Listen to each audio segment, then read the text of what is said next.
counties, Indian River and when until 12:45 p.m. Eastern Daylight Time. Impacts, flooding of rivers, creeks, streams, and other low-lying and flood-prone locations is imminent or occurring. Expect many areas of slow-moving or standing water. Additional details at 11:18 a.m. Eastern Daylight Time.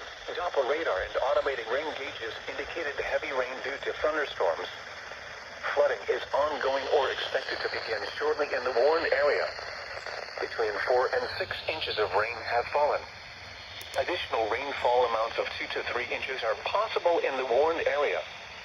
Some locations that will include Sebastian, Vero Beach, Indian River Shores, Vero Beach South, Gifford, Winter Beach, Indrio, Wabasso, South Beach, Vero Beach Island, Lakewood Park, Queens Cove, St. Lucie Village, Treasure Coast Airport, Fort Pierce North, St. Lucie, Orchard, GC Beach, Florida Ridge and Vero Beach Airport.